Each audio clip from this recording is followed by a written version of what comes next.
So in life, there are moments when you stop and ask yourself, how did I get here? Like, why am I standing here? Well, this is definitely one of those moments for me. And I find myself going back to the beginning, back to my roots. I was born to incredible parents, amazing parents who served as doctors in the Indian Army. I was the firstborn. And as far back as I can remember, I made my parents very proud and happy 99% of the time. Okay, slight exaggerations of personal achievements are allowed from time to time, don't you think? My brother was born a few years later, and even then, nothing changed for me. We were both given equal opportunities, and I want to emphasize this. I want to really emphasize this for you because I don't think a lot of people might understand that being equal might seem very normal. But where I come from, India, and a lot of developing countries around the world, more often than not, this is an exception. It's actually a privilege. My first experience of the glaring disparity between boys and girls came at a very, very young age. I grew up in a middle-class family with extremely philanthropic parents who constantly reminded me and my brother how lucky we were and how giving back to those who were less fortunate was not a choice. It was a way of life. Simple. I was 7 or 8 years old when my parents started taking me on these visits in a traveling clinic to developing communities around and villages around the city that we lived in called Bareilly. We were packed into this ambulance and my parents would provide free medical care to people who couldn't afford it. My job at the age of 8 was assistant pharmacist. So I would count all the medicines, put them in an envelope and give it out to patients, and I really took my job very seriously. Very seriously. But the more I went on these expeditions, the more I began to notice the simplest things that distinguished a boy from a girl or a man from a woman. For example, girls were pulled out of school when they hit puberty because they were considered ready for marriage and babies. That's 12 and 13, while boys still enjoyed their childhood.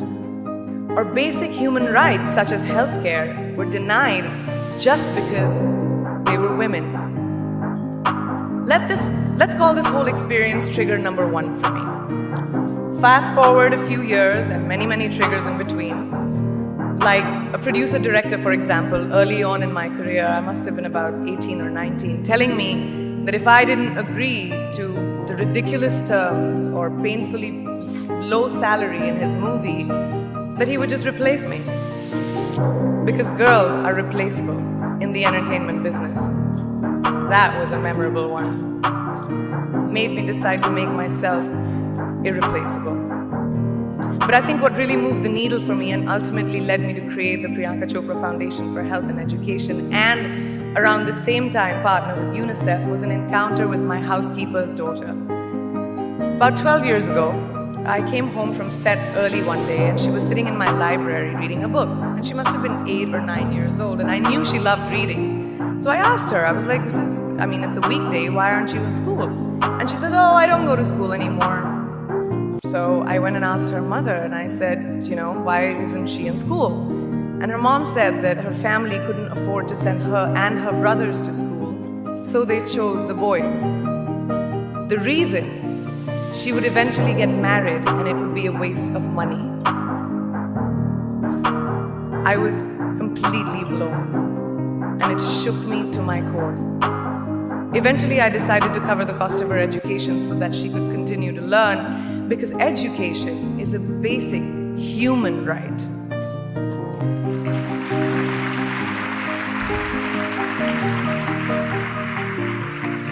And a huge necessity, especially today. From that point on, I was determined to make a difference in as many children's lives as I could, in whatever big or small way that I could contribute. There's a really, really beautiful quote that I read recently, and I think it's absolutely appropriate to explain what I'm trying to say today. The hand that rocks the cradle, the procreator, the mother of tomorrow, a woman shapes the destiny of civilization. Such is the tragic irony of fate that a beautiful creation such as a girl child is today one of the gravest concerns facing humanity. girls have the power to change the world. It is a fact, and yet today, girls are more likely than boys never to set foot in a classroom, despite of all the efforts and progress made over the last 2 decades. I'm just going to give you a stat, more than 15 million girls of primary school age will never learn how to read or write compared to 10 million boys. Primary school, it's the beginning of our future.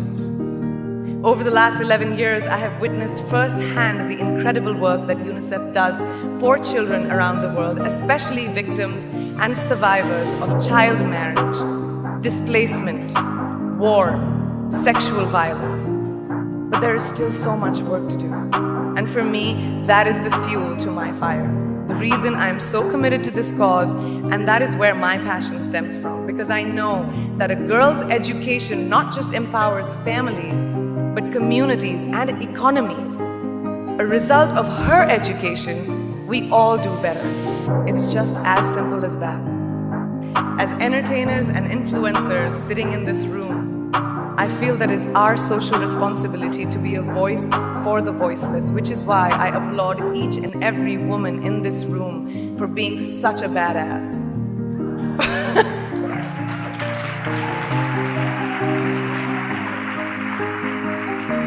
For using your platform and your voice to contribute to change, and for ensuring that there is not even one lost generation as long as we are alive.